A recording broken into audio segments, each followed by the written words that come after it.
तेज बारिश हो रही थी। रात का अंधेरा गांव की गलियों पर जैसे चादर तान कर बैठा था। गांव के आसपास खेत सूने पड़े थे और पेड़ों की टहनियां कहीं दूर से छू छू कर अजीब सी आवाजें निकाल रही थी, जैसे कोई अनजानी ताकत धीरे धीरे अपने कदम आगे बढ़ा रही हो। उसी रात एक बस गांव की ओर आ रही थी। उसमें बैठा था अमन। शहर में उसकी नौकरी चली गई थी। रहने को घर नहीं, खाने को दाना नहीं। वो तो बस टूटी उम्मीदों का सहारा लेकर अपने गांव लौट रहा था, अपने माँ बाप के पास, जो गांव के ही एक पुराने घर में रहती थी।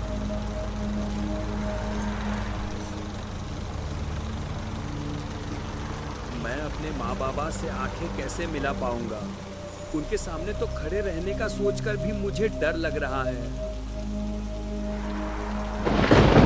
अमन बेचैन था, क्योंकि आज से ठीक 2 साल पहले जो अमन अपने सपनों को पूरा करने के लिए अपने माँ बाप को छोड़कर शहर चला गया था, आज अपनी खस्ता हालत की वजह से अपने माँ बाप के पास ही वापस लौट रहा था।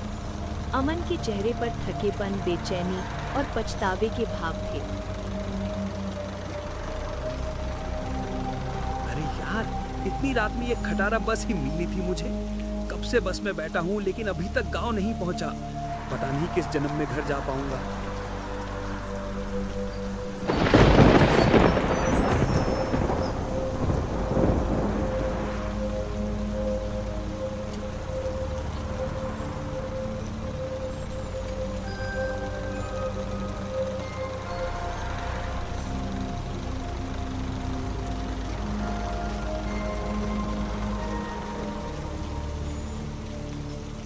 अरे रात हो रही है और ये लोग इतनी देर रात बाहर क्या कर रहे हैं? शायद हो सकता है गांव में भी ऐसा ही होता हो। मैं तो शहर में रहता हूँ। उधर शहर में भी तो देर रात तक लोग बाहर घूमते रहते हैं। मैं फालतू में ही कुछ भी सोच रहा हूँ।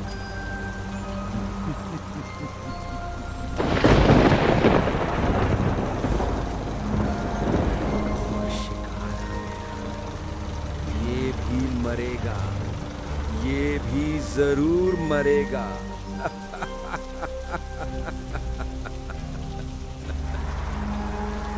उस बूढ़े की आवाज इतनी तेज थी कि बस में बैठे अमन के कानों तक पहुंच गई। ये बूढ़ा सठिया गया लगता है। ये किसको मारने की बात बोल रहा है? पागल कहीं का। बस में बैठे बाकी लोग भी बातें कर रहे थे।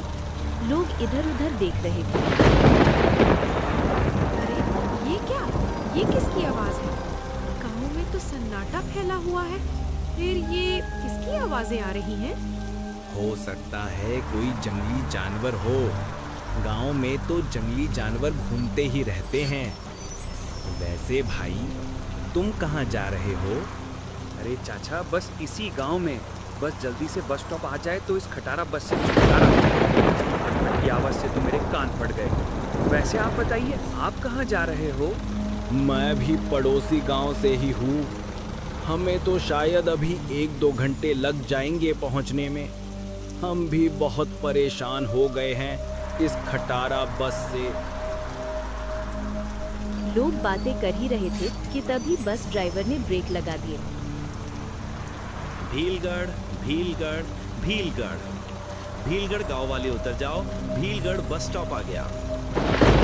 अपने गांव का नाम सुनकर अमन बस से नीचे उतर गया। साथ में कुछ लोग और भी बस से नीचे उतरे थे। जैसे ही लोग बस से नीचे उतरे, बस फिर से चलने लगी और आगे बढ़ गई।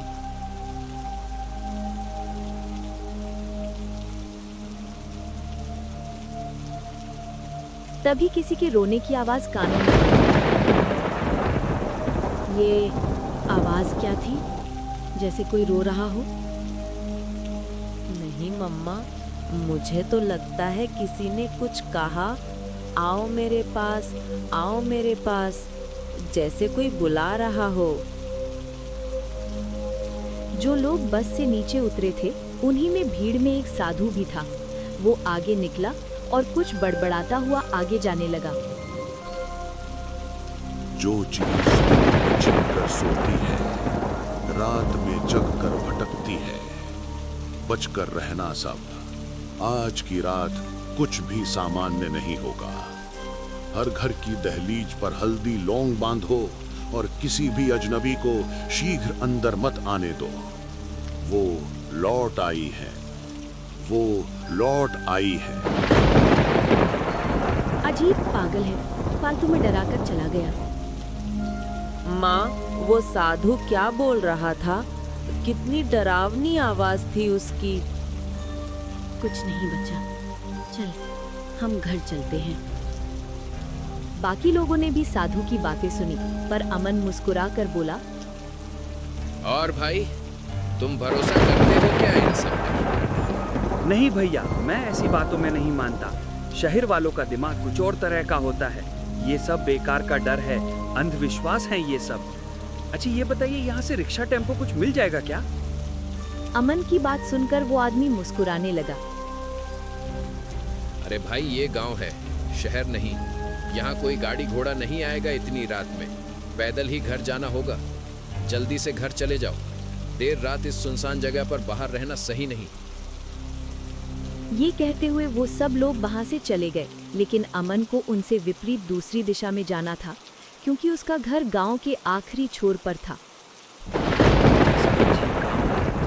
दूर दूर तक कोई नजर नहीं आ रहा। ये गांव कम शमशान ज़्यादा लग रहा है। हे भगवान, अब मुझे पैदल ही चलकर घर जाना होगा। यही सोचते हुए अमन उस सुनसान रास्ते पर आगे बढ़ने लगा। आकाश में बिजलियां गड़गड़ा रही थी, तेज बारिश भी हो रही थी। रास्ता बहुत ही डरावना लग रहा था और अमन उस रास्ते पर आगे बढ़ता जा रहा था।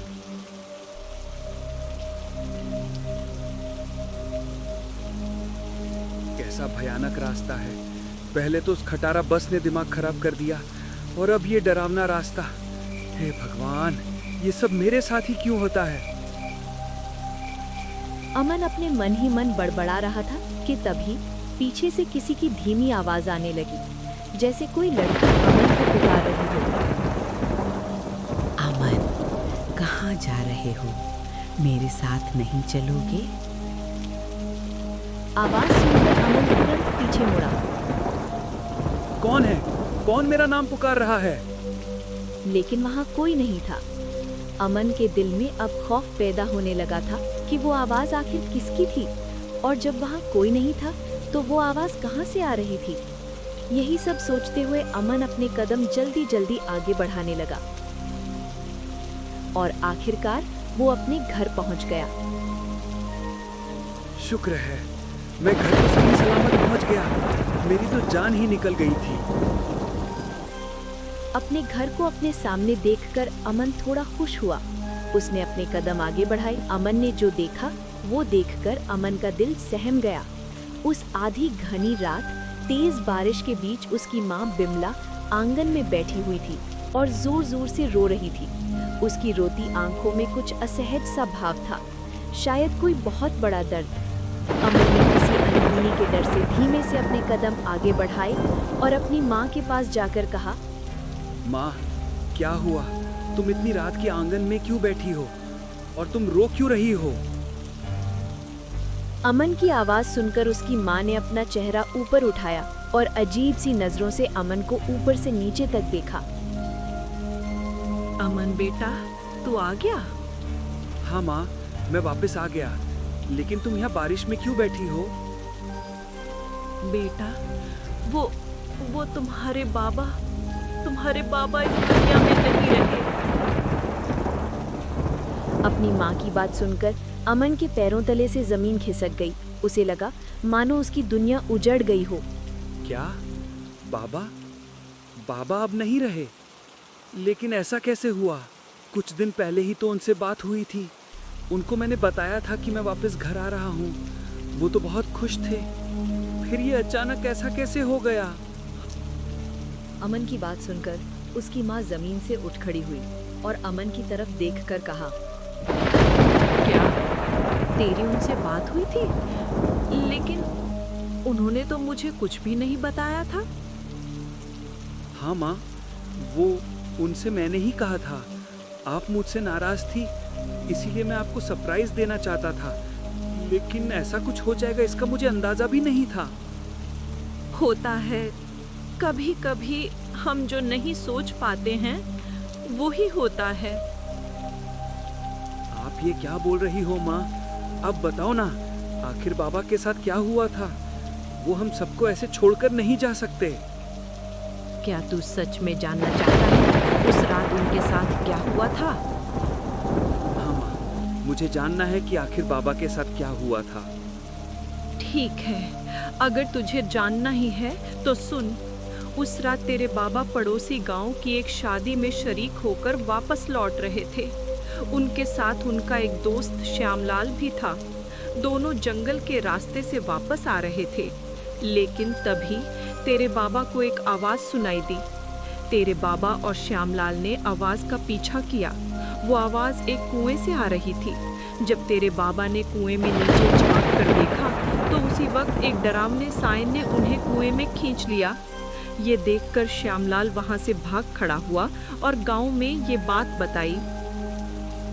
तो फिर क्या हुआ? क्या गांव वालों ने बाबा को ढूंढने की कोशिश नहीं की?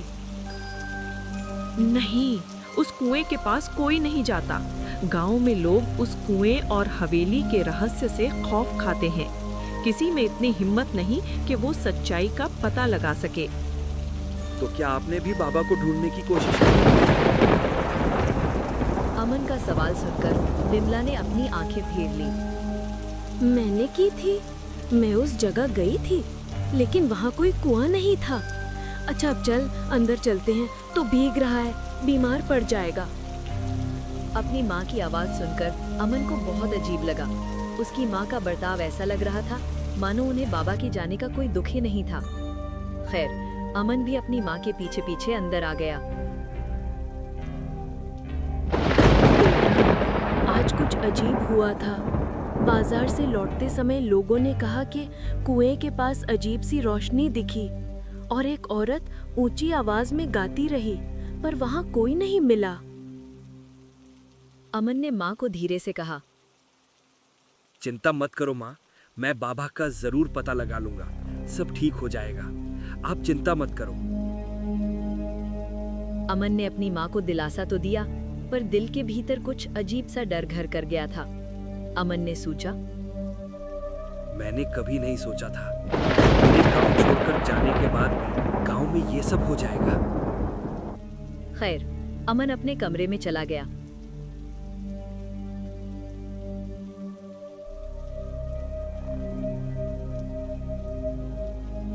वो कमरा ठीक वैसा ही था जैसा कई साल पहले वो छोड़कर गया था।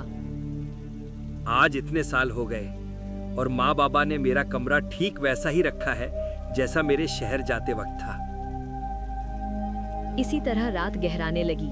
अमन भी अपने बिस्तर पर सो गया। तकरीबन आधी रात का वक्त था। गांव की हवाओं में अचानक बदलाव आने लगा। पहले जो आवाजें धीमी थी, अब तेज हो चुकी थी। कुछ अजीब सी चीखों ने माहौल को बहुत ही भयानक बना दिया था।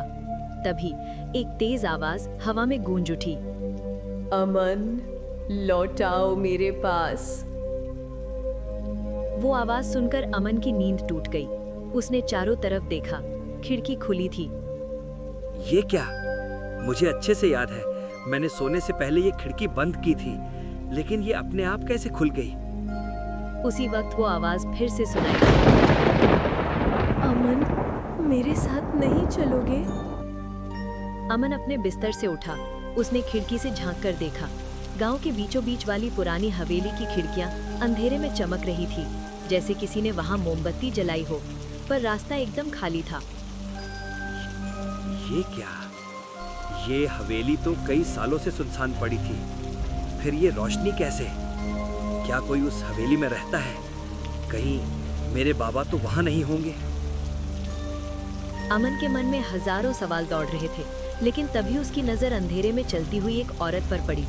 पहले तो वो साफ नजर नहीं आई, लेकिन गौर से देखने पर अमन को उसका चेहरा साफ साफ नजर आने लगा। माँ, ये माँ इतनी रात को कहाँ जा रही है? इतनी तेज बारिश हो रही है और माँ बिना बताए उस वीरान रास्ते पर क्या कर रही है? कहीं बाबा की तलाश में तो नहीं? अमन ने ठान लिया कि वो जानने जाएगा कि आखिर सच क्या है, उस हवेली में कौन है और आखिरकार उसकी माँ कहाँ जा रही थी। आज कुछ भी हो जाए, मैं सच का पता लगा कर ही रहूंगा। यही सोचकर अमन ने टॉर्च उठा ली और घर से बाहर निकल गया।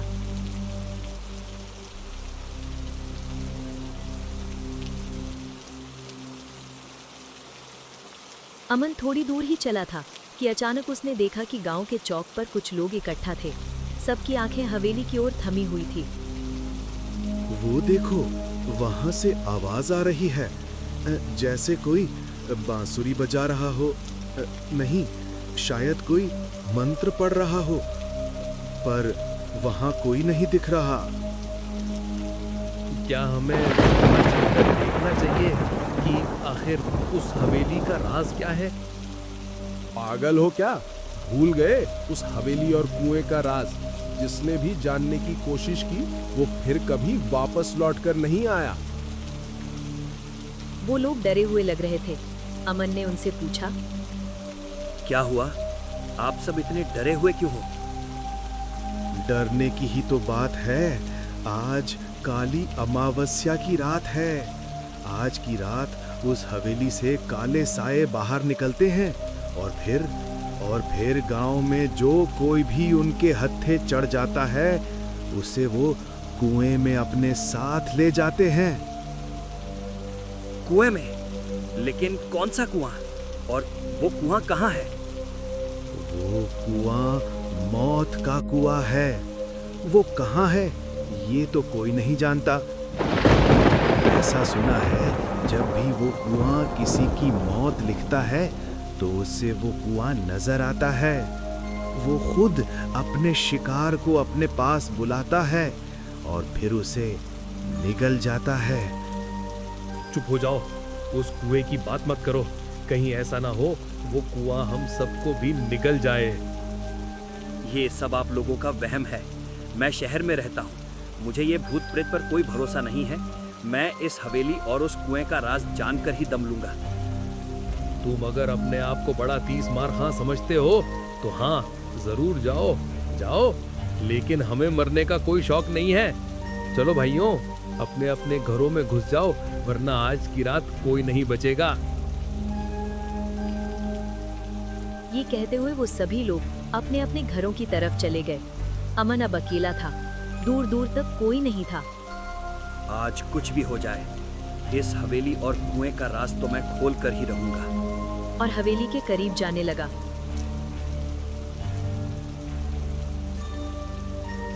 अमन जब हवेली के पास पहुंचा तो वो हवेली बहुत ही डरावनी लग रही थी।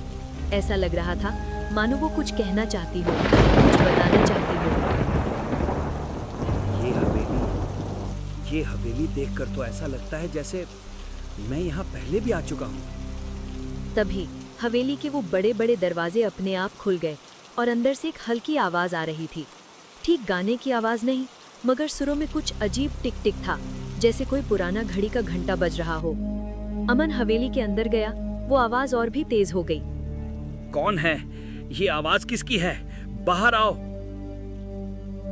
अमन की आवाज हवेली में गूंज उठी, लेकिन वो आवाज अब भी नहीं रुकी, बल्कि और भी तेज हो गई। कौन है वहाँ? बाहर आओ, वरना मैं पुलिस बुलाऊंगा। अब भी आवाज नहीं रुकी। अब उस आवाज के साथ कुछ शब्द भी सुनाई देने लगे। अमन, मेरे प्यारे अमन, तुम लौट आए, तुम लौट आए। मैं कब से तुम्हारा इंतजार कर रही थी, लेकिन तुमने इतना वक्त लगा दिया। कोई इतना भी इंतजार करवाता है भला? वो आवाज बहुत मासूम सी लग रही थी, मानो उसमें सालों का दर्द छिपा हो, पर उसमें जहर घुला था जो धीरे धीरे अमन के दिमाग को भटका रहा था। अमन और अंदर गया।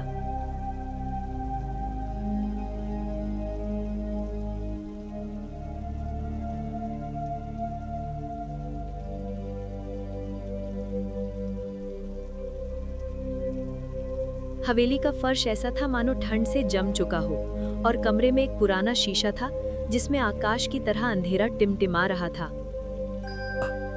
ये क्या? ये कैसा शीशा है? इतना काला शीशा तो मैंने आज तक नहीं देखा। तभी अमन ने शीशे की परछाई के पीछे एक और परछाई देखी, एक पतली, लंबी और डरावनी परछाई। अमन डर गया। उसने डरकर जल्दी से पीछे मुड़कर देखा, लेकिन वहां कोई नहीं था। पर शीशे में जो दिखाई दे रहा था वो असलियत से अलग था। वो पीछे खड़े किसी इंसान की परछाई नहीं थी, बल्कि वो परछाई खुद जिंदा थी। ये कैसे हो सकता है? मेरे पीछे तो कोई भी नहीं है, फिर ये शीशे के पास परछाई किसकी है? तभी वो आवाज फिर से गूंज उठी। अमन, तुमने भी मुझे धोखा दिया, तुम भी मुझे छोड़कर चले गए, ये तो गलत बात है ना? वो आवाज अब पास आ चुकी थी।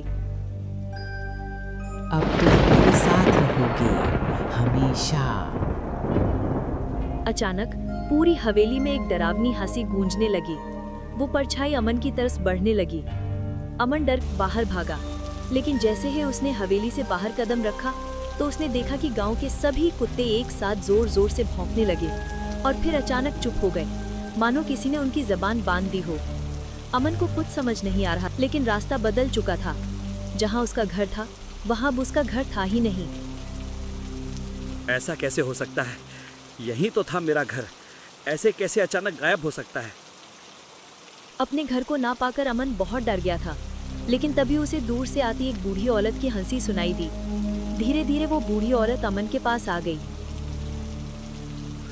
अरे बूढ़ी ताई, आप कौन हैं? तभी बूढ़ी ताई खड़ी खड़ी हंसी के साथ बोली, अमन, तू लौटा भी तो किस लिए? क्या तुम अपने आप को दूसरों से अलग समझते हो? तुम्हें लगता है कि तुम हवेली और उस कुएं का रहस्य जान सकते हो? तो ऐसा कभी नहीं होगा। क्यों नहीं होगा? वो कुआं मेरे बाबा को निगल गया। मैं उस कुएं का राज किसी भी हालत में पता करके ही रहूंगा। पता लगाओगे?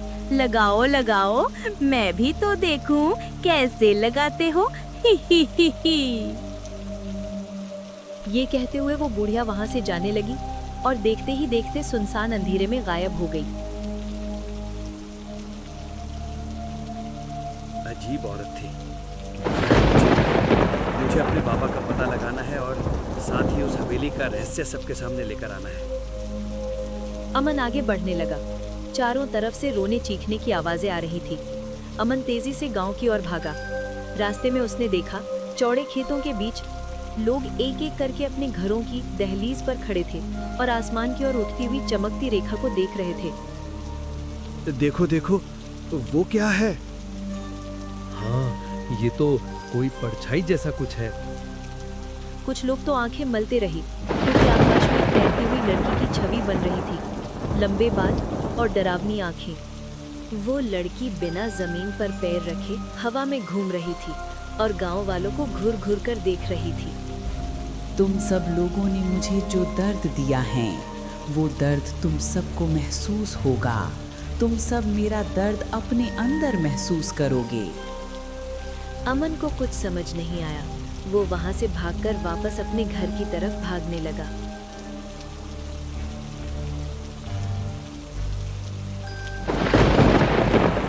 इस बार उसका घर उसी जगह पर था जहां से थोड़ी देर पहले वो घर गायब हो चुका था। ये सब कैसे? क्या ये कोई भ्रम है या फिर सच? मुझे तो कुछ भी समझ नहीं आ रहा है। वो घर के अंदर दाखिल हुआ। उसकी माँ वहीं थी। क्या हुआ बेटा? इतनी देर रात के कहाँ गया था तू? माँ, मैं तो आपके पीछे पीछे गया था, लेकिन आप वापस कब आई? तो पहले था ही नहीं यहाँ पर। अचानक से ये सब, मुझे तो कुछ समझ नहीं आ रहा। क्या बेवकूफों जैसी बातें कर रहा है? मैं तो कब से यही हूँ। मैं तो कहीं बाहर नहीं गई। तू शायद थक गया है। जाके आराम कर ले। अपनी माँ की बात सुनकर अमन को अजीब लगा, क्योंकि जो कुछ भी उसने अभी महसूस किया वो सब कुछ भ्रम तो नहीं हो सकता था। वो वापस अपने कमरे में चला गया। हो रहा है। जब से गांव में वापस आया हूँ, ऐसा लग रहा है मानो ये मेरा गांव है ही नहीं, ये कुछ और ही है। यही सब सोचते हुए अमन फिर से सो गया। अचानक अजीब सी आवाज से उसकी नींद खुल गई। उसने चारों तरफ देखा। वो शमशान में था। ये क्या? ये कौन सी जगह है? मैं यहाँ कैसे आ गया? अमन डर गया। वो उठकर चारों तरफ बाहर निकलने का रास्ता ढूंढने लगा, लेकिन उसे बाहर निकलने का कोई रास्ता नहीं मिल रहा था। ये क्या हो रहा है मेरे साथ? कुछ समझ नहीं आ रहा। ये गांव है कि भूत खाना? अमन वहीं बैठकर रोने लगता है। तभी उसके सामने उसी मौसम बदली लड़की ने नकाब हटाकर चेहरा दिखाया, पर वो असल इंसान नहीं थी। उसका चेहरा कटा हुआ और उसकी आंखों में कोई पुराना दर्द था। वो बोली, अमन, क्या तुमने मुझे पहचाना? जब अमन ने उस लड़की को देखा तो अमन की याद में झटका सा लगा। उसे अचानक याद आया कि बचपन में पुरानी हवेली के पीछे एक कुआं था, जहां कभी एक बच्ची खेलते खेलते गिर गई थी और गांव वालों ने उसे ढूंढा तक नहीं था, क्योंकि लोग उसे नाजायज समझते थे। तब से गांव के कुछ बूढ़े लोग कहते थे कि हवेली उसी की हो चुकी है। हाँ, मुझे याद आया। तुम तो रूही हो ना, जो मेरे साथ बचपन में खेला करती थी? हाँ अमन, मैं वो ही रूही हूँ, तुम्हारी दोस्त। लेकिन रूही, तुम्हारे साथ क्या हुआ था? तुम कुएं में कैसे गिर गई थी? और तो और हवेली के लोगों ने भी तुम्हें ढूंढने की कोशिश नहीं की। हाँ, क्योंकि मेरी मौत की वजह उसी हवेली के लोग थे, तो वो ही मुझे क्यों ढूंढते? क्या हवेली के लोग तुम्हारी मौत के जिम्मेदार थे?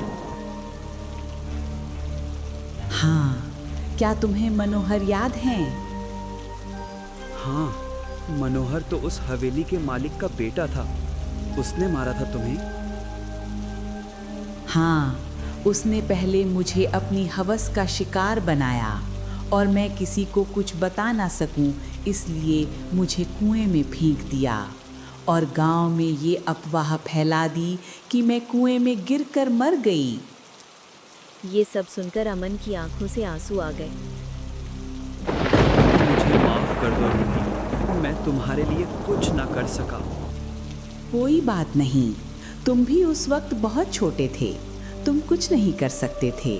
और वैसे भी मैंने उस हवेली के हर उस शख्स को मौत के घाट उतार दिया जिसने मेरे साथ गलत किया था। लेकिन जब तुम्हारा बदला पूरा हो चुका है, तो तुम्हारी आत्मा को अभी तक मुक्ति क्यों नहीं मिली? अभी ये सब बातों का वक्त नहीं है। मैं तुम्हें कुछ बताने आई हूँ। तुम्हारी जान खतरे में है। खतरे में?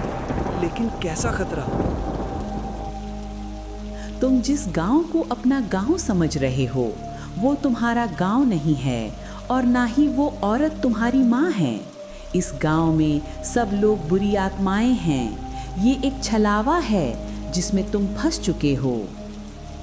रूही की बात सुनकर अमन की रूह कांप उठी। क्या एक छलावा? हाँ, ये सब एक छलावा है।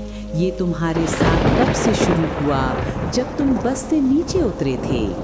उस वक्त मैंने तुम्हें आवाज देकर आगाह किया था, लेकिन तुम इस छलावे में फंसते चले गए। दूर मेरी माँ, मेरे बाबा, मेरा घर, मेरा गांव, वो सब कहाँ हैं? मैं इस जगह से वापस कैसे निकलूंगा?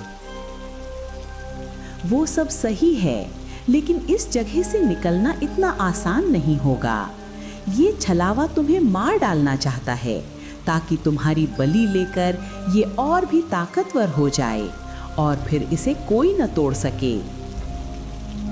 फिर मैं क्या करूं? मैं तुम्हारी मदद करूंगी। तुम जब नींद से जाग जाओ तो सीधी हवेली में जाना। वहां तुम्हें ऊपर के तीसरे कमरे में एक संदूक मिलेगा। तुम उसे जला देना। उस संदूक में मेरी यादें कैद हैं। उसे जलाने से मेरी आत्मा भी आज़ाद हो जाएगी और ये छलावा भी टूट जाएगा, क्योंकि ये मेरी वजह से बना है। लेकिन तुम्हें ये जल्दी करना होगा, वरना गांव की आत्माएं तुम्हें मार डालेंगी। ठीक है, लेकिन क्या फिर मैं तुम्हें दोबारा देख पाऊंगा? नहीं, उस संदूक को जलाते ही मेरी आत्मा को शांति मिल जाएगी और तुम भी इस छलावे से बच जाओगे। अब जाओ, जल्दी से नींद से उठ जाओ, तुम्हारी जान को खतरा है। उसी वक्त अमन की नींद टूट गई। वो अपने कमरे में था। उसके ठीक सामने उसकी माँ कटार लेकर खड़ी थी। वो उसे मार डालना चाहती थी। अमन जल्दी से उठ खड़ा हुआ। उसने उस आत्मा को धक्का दे दिया और घर से निकलकर हवेली की तरफ भागने लगा। बेटे रुक जाओ, मुझसे दूर मत भागो, मैं तुम्हारी माँ हूँ। लेकिन अमन नहीं रुका, वो भागता रहा। उसने देखा कि रास्ते में गांव वाले इकट्ठे होने लगे थे। उनके चेहरे बहुत ही डरावने हो चुके थे। वो अमन का पीछा कर रहे थे। रूही ने सच कहा था, ये सब छलावा है। मुझे जल्द से जल्द वो संदूक ढूंढना होगा। अमन हवेली में पहुंच गया। वो जल्दी से रूही के बताए कमरे में गया। वहां एक संदूक रखा हुआ था। अमन ने संदूक को खोल दिया। संदूक के भीतर कुछ भी नहीं था, पर उसके अंदर एक छोटी सी डोरी और एक लाल कपड़ा था। कपड़े पर थोड़ी सी मिट्टी और खून के धब्बे थे। डोरी के सिरे पर एक नेम प्लेट चिपकी थी, रूही, उम्र 7 साल। शायद यही वो संदूक है जिसके बारे में रूही ने बताया था। मुझे जल्द से जल्द इसे जलाना होगा, वरना मैं नहीं बच पाऊंगा। अमन ये सोच ही रहा था कि तभी गांव के वो डरावने साए वहां आ गए। उनमें वो औरत भी थी जिसने अमन की माँ का रूप लिया हुआ था। ऐसा मत कर बेटा, देख अपनी माँ की बात मान, तो उस संदूक को नष्ट नहीं कर सकता। अमन चिल्लाया, चुप रहो, तुम मेरी माँ नहीं हो। और ये कहते हुए अमन ने उस संदूक में आग लगा दी। संदूक में आग लगते ही वो साइड जलने लगे और अमन को मारने उसकी तरफ भागने लगे। लेकिन उसी वक्त रूही की आत्मा भी वहां आ गई। उसने अमन का हाथ पकड़ लिया। अमन, अपनी आंखें बंद कर लो। अमन ने आंखें बंद कर ली। जब अमन की आंखें खुली तो चारों तरफ उजाला फैला हुआ था। ये उसका गांव था। ये तो मेरा गांव है। इसका मतलब मैं उस छलावे से निकल गया। उसी वक्त आकाश में रूही की परछाई उभरी। शुक्रिया अमन, तुमने मेरी आत्मा को शांति दिलवाई। अब मेरे जाने का वक्त हो गया है। तुम जाओ, तुम्हारा परिवार तुम्हारा इंतजार कर रहा है। ये कहते हुए रूही की आत्मा आकाश में गायब हो गई। अमन ने आखिरी बार रूही को अलविदा कहा। बाबा, आप एकदम ठीक हैं? अमन की आवाज सुनकर माँ बाबा की आंखों से आंसू बह निकले। मेरे बच्चे, तू वापस आ गया। हमारी आंखें तरस गई थी बेटा तुझे देखने के लिए। माँ, बाबा, अब मैं वापस लौट आया हूँ। अब कभी आपसे दूर नहीं जाऊंगा, कभी नहीं। इस तरह अमन अपने माँ बाबा के साथ खुशी खुशी रहने लगता है। यदि आपको ये कहानी देखकर मजा आया हो तो लाइक कर दीजिए। कमेंट में बताइए कि कौन सा दृश्य सबसे डरावना लगा, और सब्सक्राइब कर लीजिए क्योंकि अगला भय हम इससे भी अधिक गहन लेकर आ रहे हैं।